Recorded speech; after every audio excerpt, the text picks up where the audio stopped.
Exercise 9.1 question number 2 start करते हैं। Let P be the point on X axis के X axis पे हमारे पास एक पॉइंट है जिसका नाम है पी, ठीक है।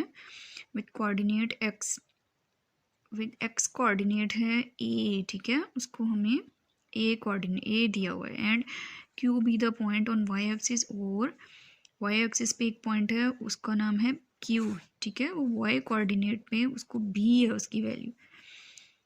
As given below find the distance between P and Q के दरमियान जो है वो हमने फासला फाइंड आउट करना है। पॉइंट पार्ट नंबर 1 है a equal to 9 and b equal to 7। अब इसको हम सॉल्व करना स्टार्ट करते हैं। सॉल्व करने से पहले देखें हम लोगों को क्या बताया हुआ है कि ये हम लोगों का कोऑर्डिनेट होते हैं, ठीक है। 4 ये हमारा जो है वो एक्स एक्सिस होता है, ये हमारा एक्स एक्सिस और ये हमारा वाई एक्सिस होता है, ठीक है। तो एक्स एक्सिस यहाँ से और ये हमारा ओरिजिन, यहाँ से पॉजिटिव से हम नेगेटिव तक जहाँ पर भी जाएंगे यहाँ पर जस्ट एंड जस्ट एक्स की ही वैल्यू होगी, ठीक है। वाई की वैल्यू यहाँ पर 0 होगी। और इस तरह से वाई एक्सिस पे अगर कोई पॉइंट दिया हुआ है तो वहाँ पर एक्स एक्सिस की वैल्यू जो है वो 0 होगी। तो हम लोग क्या करेंगे, देखिए क्वेश्चन में क्या बता रहे हैं। Let P be the point on X axis, कि एक्स एक्सिस पे कोई भी पॉइंट है उसका नाम क्या है, पी है, ठीक है। और उसके कोऑर्डिनेट क्या है, ए। एक्स एक्सिस पे कोई भी है तो उसका कोऑर्डिनेट है ए, मतलब ये हमारे पास एक्स की वैल्यू है। जब एक्स की वैल्यू हमें दी हुई है तो एक्स एक्सिस पे वाई की वैल्यू क्या हो जाएगी, 0 हो जाएगी।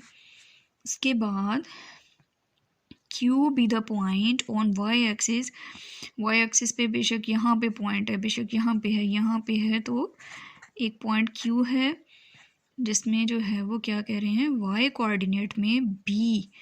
और जब वाई कोऑर्डिनेट है तो एक्स की वैल्यू 0 और वाई की वैल्यू हमारे पास क्या आ गई, बी। एज गिवन बिलो, नीचे दी हुई है। फाइंड द डिस्टेंस बिटवीन, हमने ये पी और क्यू के दरमियान क्या फाइंड आउट करना है, डिस्टेंस फाइंड आउट करना है, ठीक है। तो इसको अब हम कैसे लिखते हैं, क्वेश्चन में हम इस तरह से लिखेंगे। देखिए P की वैल्यू हमारे पास, P है हमारे पास A एंड 0, ठीक है। P हमारे पास क्या है, A एंड 0। इट्स मीन कि P की वैल्यू हमें देखें क्या दी हुई है, A की जगह पे हमारी यहाँ पर क्या आ जाएगी, 9 और 0 हो जाएगा। देखें ये 9 एंड 0 लिख दिया, तो 9, 0। और इसी तरह से Q की वैल्यू हम लोगों की क्या आ जाएगी, X हमारा क्या हो गया 0 और B हम लोगों को क्या दिया हुआ है 7। अब 0 एंड 7 ये हम लोगों के पास P पॉइंट और ये Q दो पेयर बन गए, ठीक है, जिस तरह क्वेश्चन नंबर 1 में था। उसके बाद अब देखिए हमें ये तो पता है ना कि ये x1 होता है और ये y1 की वैल्यू होती है, ये क्या होता है x2 एंड y2 की वैल्यू होती है, ठीक है। ये आप लोगों ने पार्ट नंबर 1 में सीखा है। अब हम लोगों ने फाइंड आउट क्या करना है, डिस्टेंस P और Q के दरमियान डिस्टेंस फाइंड आउट करना है। तो हम किस तरह से लिखेंगे, पहले डिस्टेंस का फॉर्मूला अप्लाई कर देते हैं, x2 minus x1 whole square plus y2 minus y1 का होल स्क्वायर। ये हमारा क्या हो गया, आप लोगों को पता है, ठीक है। ये हमारा डिस्टेंस फाइंड आउट करने का फॉर्मूला होता है। हम डिस्टेंस किसके जो है वो दरमियान फाइंड आउट कर रहे हैं, P एंड Q। यहाँ पर P और Q के दरमियान डिस्टेंस फाइंड आउट कर रहे हैं। अब हम क्या पुट करते हैं, अपनी वैल्यूज़ को पुट करते हैं, ठीक है। देखिए x2 की वैल्यू हमारे पास यहाँ पे क्या है 0 माइनस x1 की वैल्यू क्या है 9 होल स्क्वायर। फिर देखें y2 की वैल्यू हमारे पास क्या है 7, सॉरी यहाँ माइनस का साइन, और y1 की वैल्यू हमारे पास क्या है 0, ऊपर क्या आ गया होल स्क्वायर, ठीक है।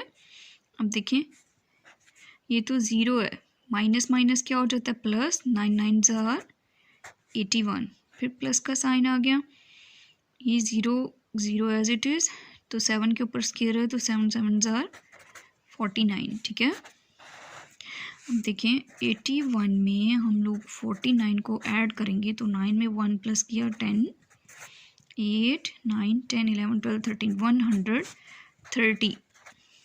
अब हम इसको आगे सॉल्व करने की कोशिश करते हैं कि अगर हमारे जो है वो फैक्टर्स बनते हैं तो हम बनाते हैं और उसको अंडर रूट से बाहर लेकर आएंगे, ठीक है, स्क्वायर रूट उसका हटाएंगे।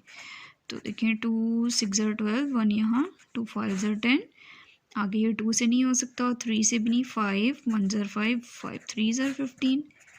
देखिए अब यहाँ पे कोई भी पेयर नहीं बना, इसका क्या मतलब है कि यही हम लोगों का क्वेश्चन का आंसर आ गया, ठीक है।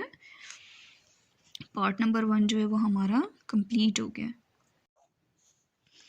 हाँ जी, अब हम लोग क्या करेंगे, पार्ट नंबर 2 स्टार्ट करेंगे, ठीक है।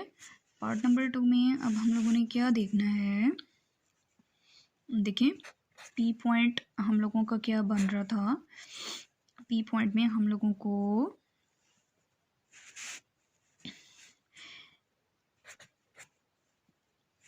2 and 0, और क्यू पॉइंट हम लोगों का क्या बनता है, क्यू पॉइंट पे हम लोगों का एक्स एक्सिस क्या था 0 और वाई की वैल्यू हमारी क्या थी 3, ठीक है। तो ये देखें इस तरह से ये x1 हो गया, ये y1, x1 हमारा ये हो गया कोमा, y1 हमारा 0 और x2 0 एंड y2 हमारा क्या हो गया है 3 हो गया, ठीक है। तो अब हम क्या करते हैं, डिस्टेंस का फॉर्मूला अप्लाई करते हैं, x2 minus x1 whole square plus का साइन y2 माइनस y1 फिर होल स्क्वायर। डिस्टेंस हम किसके दरमियान फाइंड आउट कर रहे हैं, p एंड q। अब हम अपनी वैल्यूज पुट करेंगे, x2 देखें 0 है, माइनस x1 हमारे पास क्या है 2 होल स्क्वायर, y2 हमारे पास क्या आ गया, y2 हम लोगों के पास 3, ये 3 y2 और माइनस y1 की वैल्यू क्या हो गई 0। उसके बाद इनको सॉल्व करते हैं, माइनस माइनस प्लस हो जाएगा, 2 2 ज़र 4 प्लस 3 3 ज़र 9 9 10 11 12 13।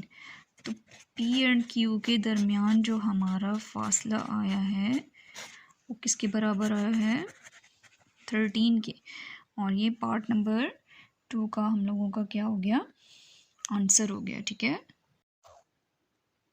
पार्ट नंबर 3 स्टार्ट करते हैं, ठीक है। पार्ट नंबर 3 में भी क्या है कि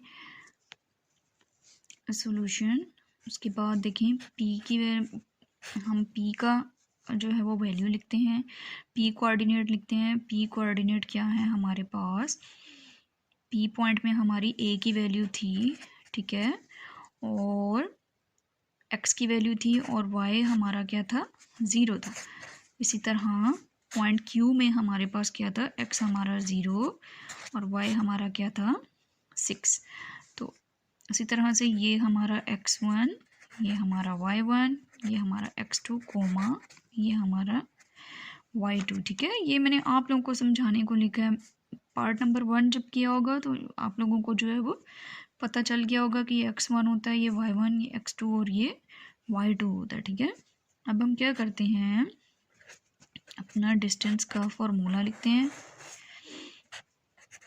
x2 minus x1 whole square plus y2 minus y1 का होल स्क्वायर, ये हम लोगों का फार्मूला हो गया। उसके बाद हम डिस्टेंस p और q के दरमियान डिस्टेंस फाइंड कर रहे हैं, ठीक है। अब हम अपनी वैल्यूज पुट करते हैं, x2 हमारे पास 0 था, माइनस x1 हमारे पास क्या है -8, उसका अब हम होल स्क्वायर, y2 की वैल्यू हमारे पास क्या है 6, माइनस y1 देखिए हमारे पास 0, इसके बाद हम क्या अप्लाई कर देंगे होल स्क्वायर। ये हम लोगों का 0 ख़त्म हो गया, ठीक है। माइनस माइनस प्लस 8 का होल स्क्वायर प्लस ये भी 0 ख़त्म हो गया, 6 के ऊपर क्या आ गया, होल स्क्वायर आ गया। देखिए 8 8 ज़ार 64 प्लस 6 6 ज़ार 36। तो अब हम इन दोनों को प्लस करेंगे, तो इन दोनों को प्लस करने से हमारे पास क्या आता है, 100 आ जाएगा, ठीक है। तो 100 का स्क्वायर क्या रूप बनता है हमारे पास, 100 का स्क्वायर होता है 10 का स्क्वायर, ठीक है। 10 10 ज़ार 100 होता है, तो हम इसको 10 का स्क्वायर, और ये स्क्वायर इससे कट गया, ठीक है, ये 2 इससे कट गया, तो हमारे पास 10 आंसर आ गया, आंसर।